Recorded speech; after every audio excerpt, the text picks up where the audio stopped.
বিশ্বক্রমেই আরও বিপজ্জনক স্থানে পরিণত হচ্ছে। সম্প্রতি ধরনের কথা প্রায় সব সময় শোনা যায়, কিন্তু এটা কি আসলেই সত্যি?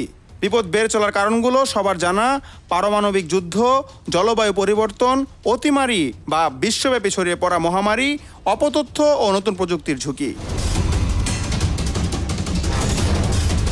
তবে এসব হুমকি মোকাবিলায় ব্যবস্থাপনা যেমন দুর্বল, তেমনই এগুলো অপ্রতিরোধ্যভাবে বাড়ছে। বিশ্ব দ্রুত নিয়ন্ত্রণের বাইরে চলে যাচ্ছে।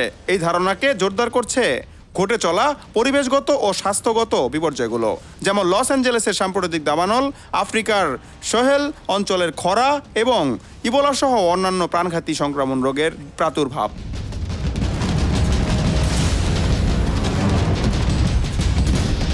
অন্যদিকে বিভিন্ন সরকারের ঐক্যনাশী ধ্বংসাত্মক আচরণও বিশ্বকে অস্থিতিশীল করে তুলতে মুখ্য ভূমিকা রাখছে। বিশেষত সরকারগুলো জাতিসংঘের সনদ, আন্তর্জাতিক সীমান্ত, মৌলিক মানবাধিকার এবং আন্তর্জাতিক অপরাধ আদালতকে অবজ্ঞা করে চলছে। বাড়তে থাকা এই প্রবণতার মধ্য দিয়ে অস্থিতিশীলতার তাদের ভূমিকাটি প্রকট করেছে।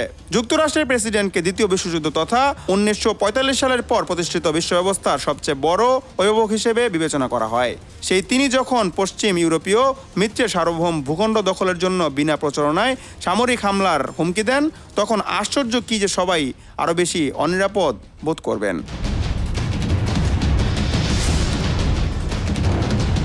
তা সত্ত্বেও গ্রিনল্যান্ডের দখল ছেড়ে দেওয়ার জন্য ডেনমার্কের হুমকি দিয়ে ডোনাল্ড ট্রাম্প ঠিকই সেই কাজটাই করেছেন।